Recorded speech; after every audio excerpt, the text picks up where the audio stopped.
people. You don't have to love me, you know, I have to love me, because when Mr. Me just come off the road, I'm tired. And I come in and I say, alright, I'm gonna lie down a little bit. But then I remember saying, my spirit what I have. If me ever go lie down, I'm not gonna get no video. And I promised you guys that I was gonna give you a video. So, you know, bear with me. Today's topic is gonna be speaking about the onboarding process. Now, it's important to remember that the onboarding process, and I'm speaking specifically to nurses, because the onboarding process is universal to all jobs, but this I'm talking for the nurses, the registered nurses, right? Everybody's onboarding process is going to be different, and that is going to be based on the recruiting agency that you signed up with, right? So as I said before, you have many options out there. I recommend that you do your research and then choose your agency based on what suits you and suits your lifestyle and the goals that you're trying to achieve. But research is key. Research. Ask questions, talk to people. Well, when I say talk to people, I don't mean go around the hospital and ask which program. Don't do that. Don't do that. Do not do that. I'm going to go on a sidetrack. Keep your business to yourself. I'm not saying that if you have a close friend, you can talk about it, but be very careful, because some of them close friends here, they don't do it maliciously, but they're more very free with people information. Very free with information that is not theirs to share. I always said, how is it you go and talk about business and it is not your information to share? I never understand it, but guys, be careful with your confiding. But yeah, do your search, right? Now try to stray off topic. So because I know I was going to start my YouTube channel, because your girl forward thinking, she like to think about the future.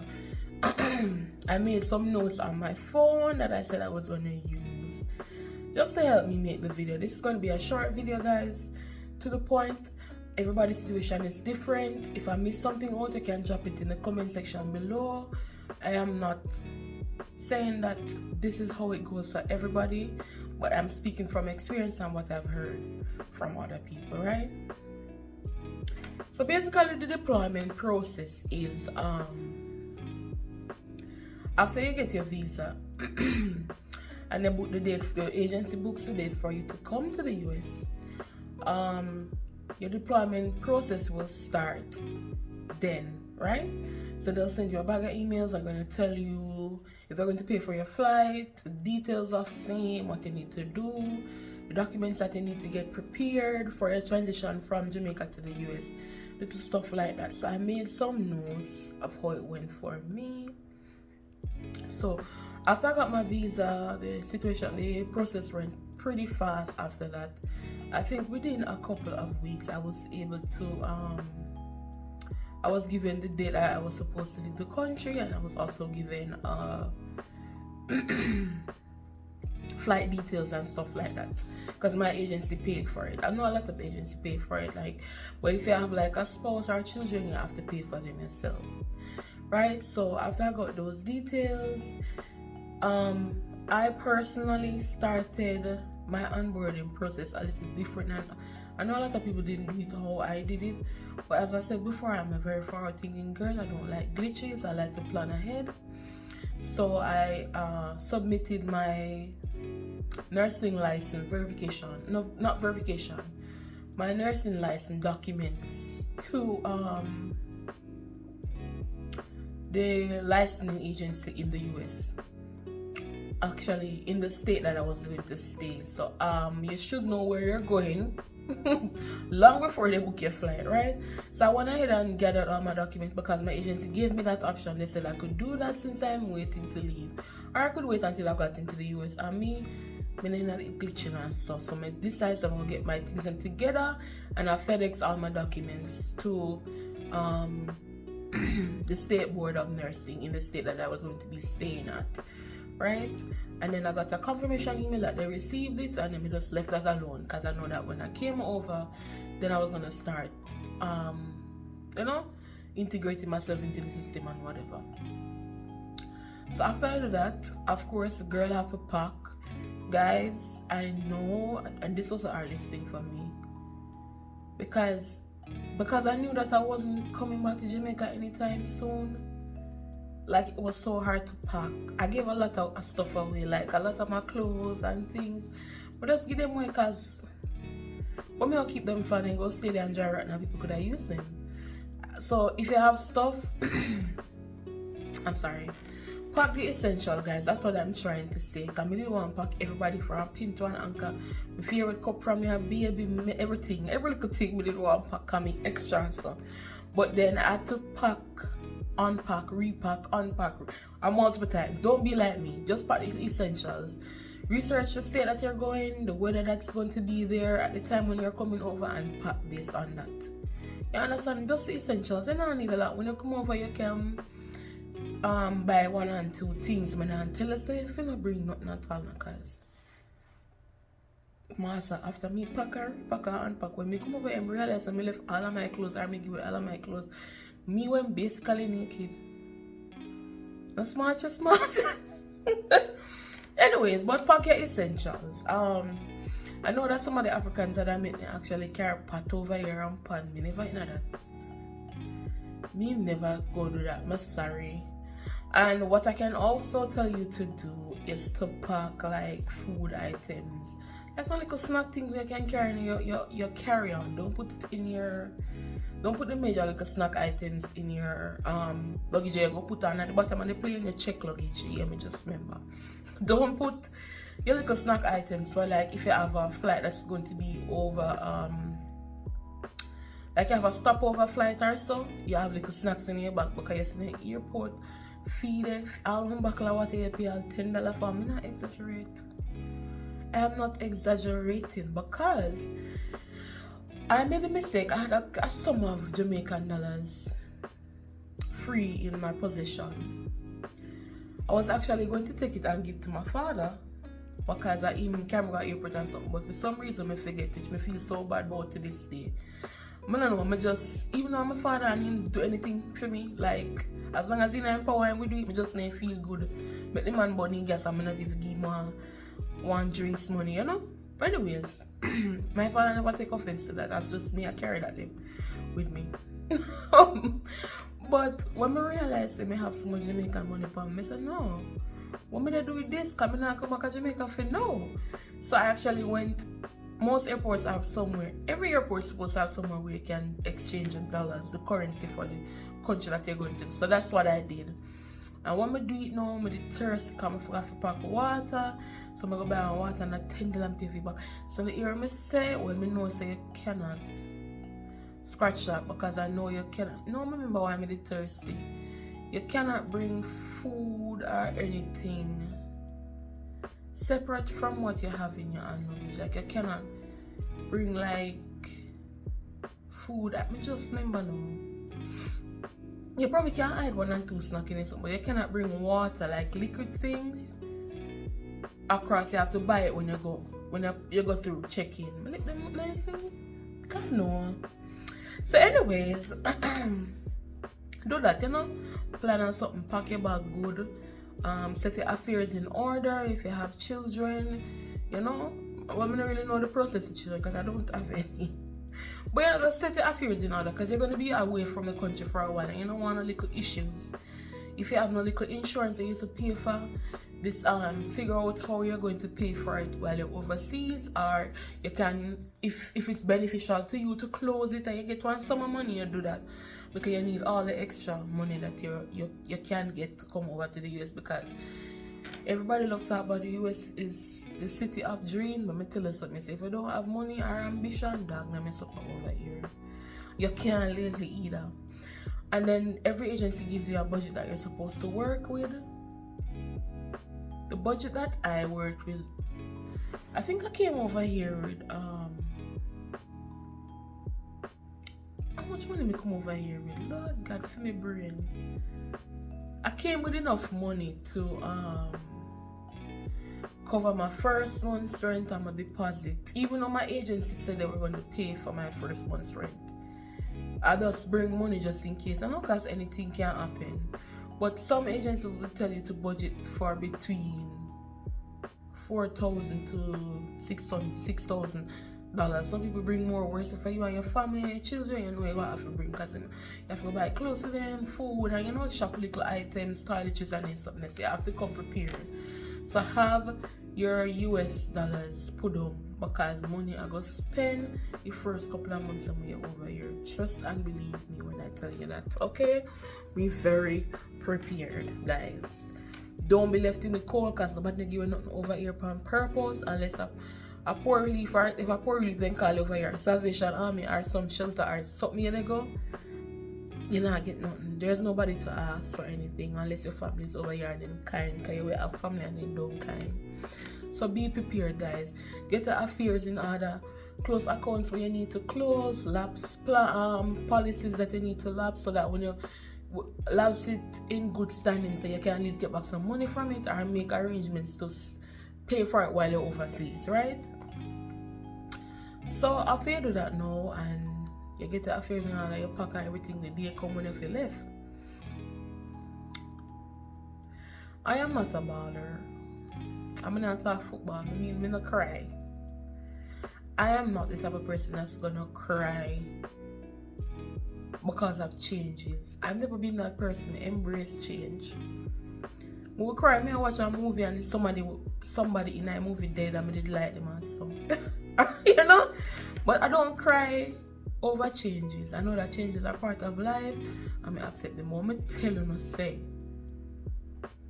When I tell you say, I realize I left my mother, which is like my soulmate, my best friend, even though she had died and she miserable. When I realize I'm going to left, me now go in one house every evening. I come home, my mother is there. Every night when I left go work, my mother is there. So I come back, I go see her.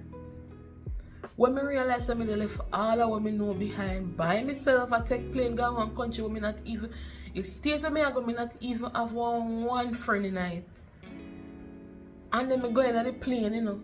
And I say when the plane lift up, you know, and I look down and I see me left Jamaica. You know some bus what that here is? Yeah, I never tell nobody else. This when I first me attend this. I cry, man, real cry. Like I don't make no sound, but the tears were streaming and I was heartbroken that I had to leave my country. Even though I get kind of emotional because, and then I was kind of angry because I was saying, look what I have to do. Just because I have a better life, I have to leave my country, go somewhere else to live. You know? But yeah, prepare for the emotional roller coaster. If you're anything like me or you're not like me, because me did take me tough and me I tell you when the plane lift up so I saw the tears them come and I'm like, go chase waterfalls. What me say? Cry me a river. Yes, I saw me the other. People may sit down beside me, I try to turn my face so to the camera got one window seat, because your girl love window seat. I always pick window seat. I'm sorry if I can't get a window seat, the flight not happen. So me just set my face so, you know, and the couple there beside me and I said, God, make this me a cry, because if they ever go ask me what wrong, me know me I go holler like a cowboy and I go on. So anyways, guys, so good back and we done that, right? My agency now, they were supposed to arrange for someone to come and pick me up at the airport and then bring me to my hotel, and then from there we would transition. Then give me the time, then tell me where to go stand up. Marking, I'm gonna have no phone. Because my phone now go pick up unless me do roaming, and I did roaming. But I don't know, for some reason roaming never worked for me yet. I always have issues, I never something they do wrong or what. But anyways, when we come over, the people is nowhere to be found.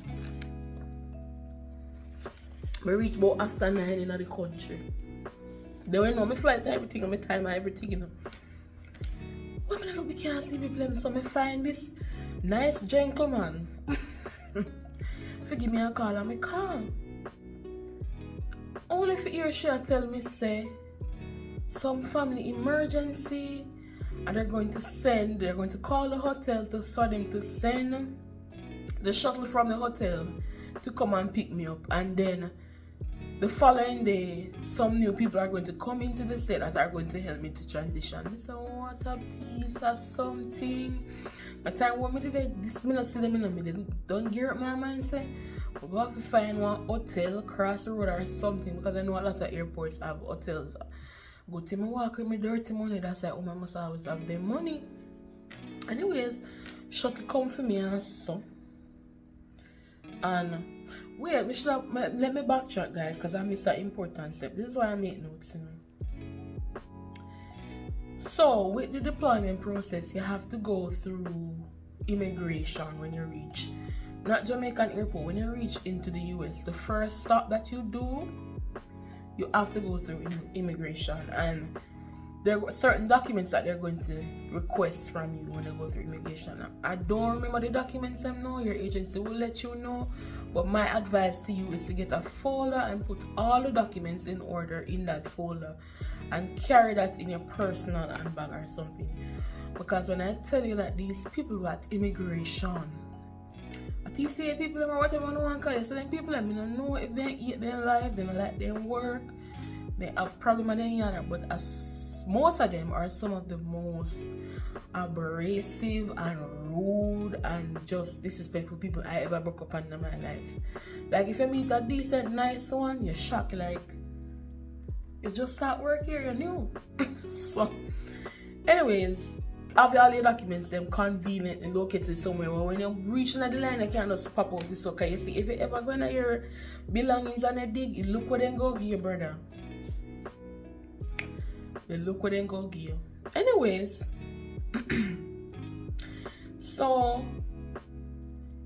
the documents that you're going to bring with you is an immigration packet that your agency should have sent to you. My agency, I think they FedEx the documents to me and told me like these were the documents that I was supposed to bring so I could pass through immigration, and that was what I brought with me, right? So when I got through, you go through 2 checkpoints. The first one that you go through, you're going to check all the documents and ensure that you have everything, and then the second one is like I know it's like a verification or whatever, or maybe they were supposed to ask questions.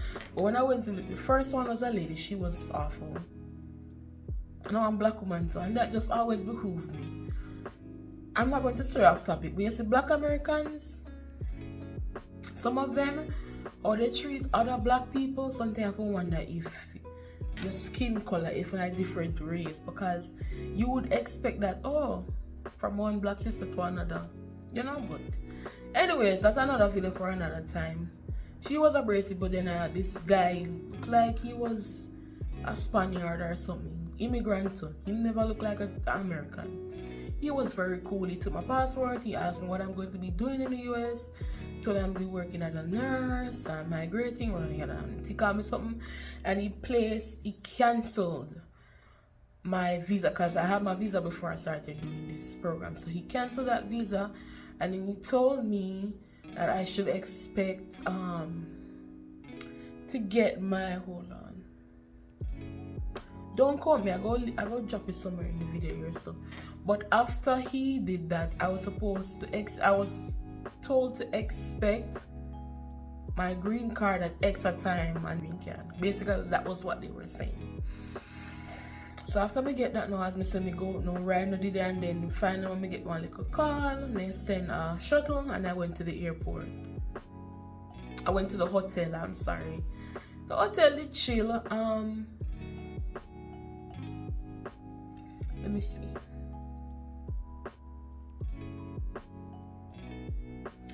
So I went to the hotel, and my agency, I'm just gonna give you a run through of what happened on my onboarding process. So my agency came the next day. They sent out some representatives, and they gathered all of us who were there, because a couple of us came in the same time. We got our hotel rooms, and they brought us around the area, as in to get our phone, bank accounts open if you could open them, start the process to get your, what you call it now, social security. But I already had my social security number, because I'd been to the US already and I've worked here when I was in college, so I didn't need to do that process. But yeah, they're supposed to bring you to bank, get your phone, and if you had chosen your apartment already from wherever country you're coming from, because during the process of you doing everything in the last leg, my agency sent you a list of apartments, which I hated, because you know it's a picture and one thing, but when you actually, I'm going to tell you a story. So after I see this place on, I think I went on, not Craigslist, apartments.com. You have different ones in the US where you can get apartments, right? So I'm going to go and I look, you know, sister girl, I try to not spend too much of our money. So found this apartment. They said it's a 1-bedroom, very picture them look nice, and the reviews were good. So I chose it. I paid my application fee. Let me do that again. So let's see if we can find, because I made a note of it, you know, because I was so pissed. I was so pissed, y'all. Paid my application fee. Because you have to pay an application fee for them to decide if they're going to rent you the property. So I pay that, speak to the lady. The lady said, Ray, me come over, I would already. God, when we come over and the guy from the agency said, alright, we're going to bring you out to see your apartments. So the man start driving, me. I said, but the area look nice though. But then he said, no, this is not your area, we're just driving through. So I said, alright, relax, something easy for me. You know, me notice the area start get dingy and dingier and dingier. So I said, what go on so? So I said to him, is this another detour? He said, no, we're almost there. Anyways, when me look, me see him pull up on one place, look like, I don't want to say abandoned building. You know, them housing there where they give the people them we can't afford if you pay rent. Like the projects. I saw the place look. God, my breast. So the place look, people saw me sit down in the car, me no come out. Me not hear the man I say nothing when drive me come, that are the agent. He not say nothing. So me they look out and nobody not say nothing, because two other girls from Africa were in the vehicle because they went to look at their apartment. Everybody quiet. So the guy said to me, are you coming out? I said, would you? You hear him? No, I said, drive. Brother, I'm not even calling people and telling people them say. To all me this vex, because I don't pay them my application fee. Suppose I give them my deposit. No, just imagine. So now I did not have an apartment. But my agency was real good in that day. I was the only one who didn't have an apartment. Because a lot of the apartments in the area were very expensive, like 2,000 something of money there. And I wasn't coming to Jamaica. I wasn't leaving my country to come to America to live and to mount. No. So anyways, they put us up at an Airbnb and we got to stay there for a week while we searched for apartments. And I searched and I found an apartment which wasn't really cheap, but when I went to look at the area, I said, okay, this is something I can work with for now, right? So I think the initial cost when I signed up was a 2-bedroom for like $900 and something, and I was trying to get, I think they had a 1-bedroom for like $700 and something. But when I spoke to the lady, she said she just gave the last one away, so I had to do the 2-bedroom. And because the area was nice and whatever, and I said 2-bedroom for $900 and something, and some people they pay $1,000 something for 1-bedroom. I said, alright. And then I went into the place, and the place looked decent-ish. So another tip I'm gonna tell you. See, when you're viewing an apartment, view the apartment. You hear me, sir? Because that is another thing I'm going to tell you about. I'm not going to get into it right now. So I decided to pick my apartment, and after I spend the week, I would move into my apartment. So the agency paid for your first month's rent, and you had to pay for the deposit. Pay the deposit, which I did. What else? During that process, of course, they're going to bring you to occupational health, because that's something over here that you have to do, where they bring you to urine tests, drug tests, and them type of something. You check for any type of diseases, any issues, a fitness test, and then something there, right? And then usually the agency during the onboarding process, they should personally bring you to the hospital so you can have a look at the hospital and so. My agency never do that. If upon their website say they go do it, them never do it. Which at this point, as I was starting to notice some things about my agency, so I was not surprised at that point. But anyways, your another thing to note,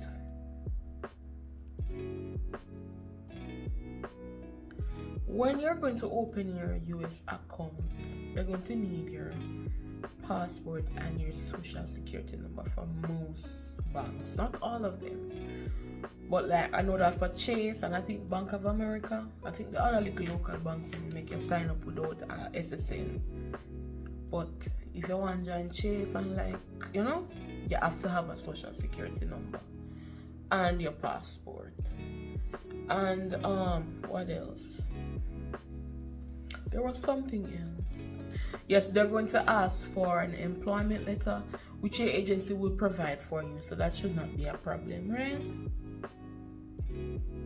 When you go to get your phone, use an address that you're sure that's where you're going to be staying. Because they're going to send your information. I made the mistake of using the hotel. And it's a good thing it wasn't personal information per se. But use the address that you're going to stay, or use one of the other people that will come over with you, one of the other nurses. Ask them if you can use their address if they've chosen an apartment, somebody who you trust. Don't just go ask anybody, because people will go to your mail and there's something. But yeah, you're going to need a permanent address, like the one that you know you're going to be staying for like 1 good 6 months or so, right? What else am I missing?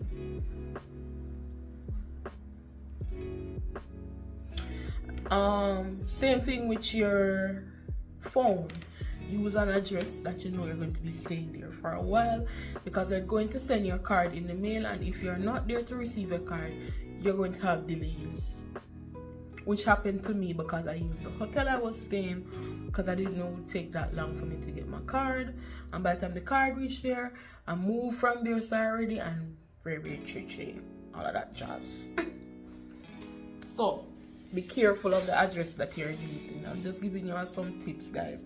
Look how myself it didn't go along in 27 minutes already. Master God.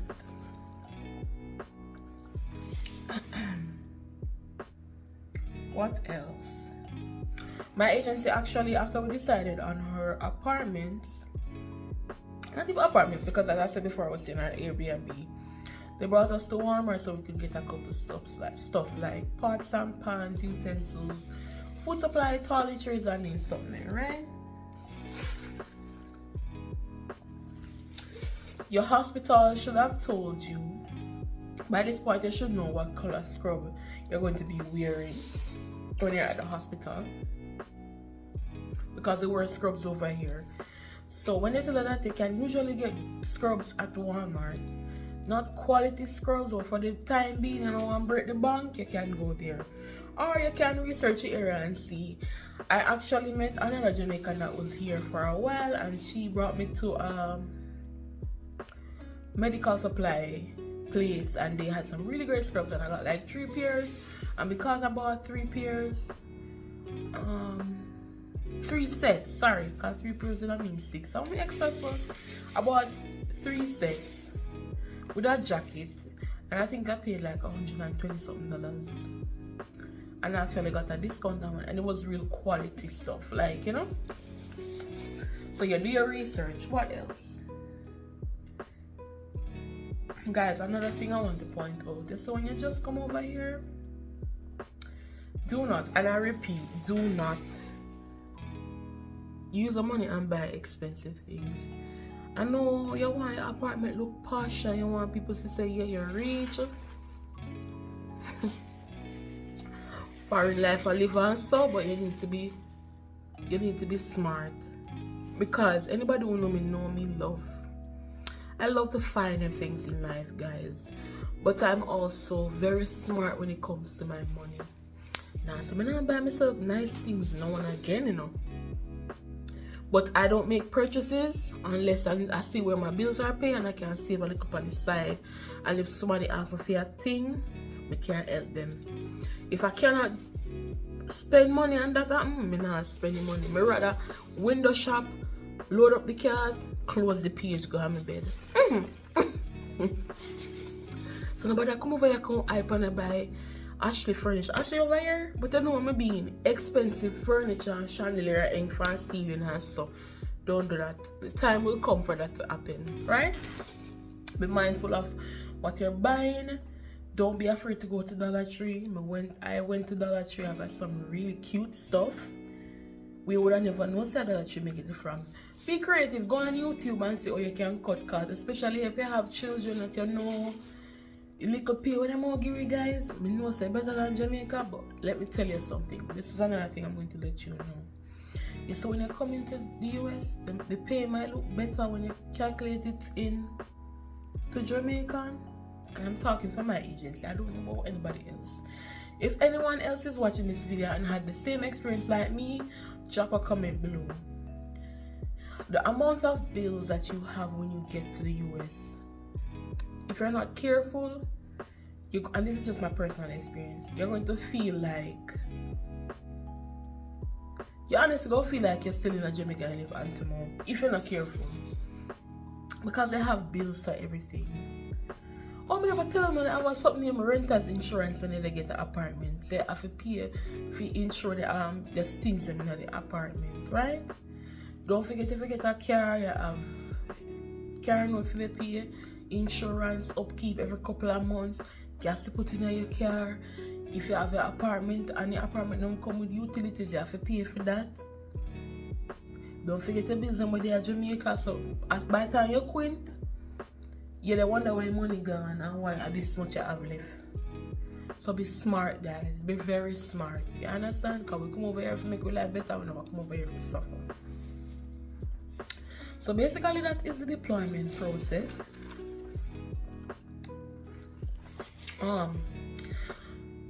I'm going to do another video because this video is getting too long. I don't like when my videos are this long. I'm going to do another video where I talk, like, give good tips and tricks, like where to find good renter's insurance, car insurance, how to get a vehicle when you come to the US, how to shop around for your apartments, what else? Just some like essential things I made note of that I wish I knew before, but I did not know. I had to figure it out through trial and error. So guys, if you like this video, don't forget to like and subscribe and leave a comment down below.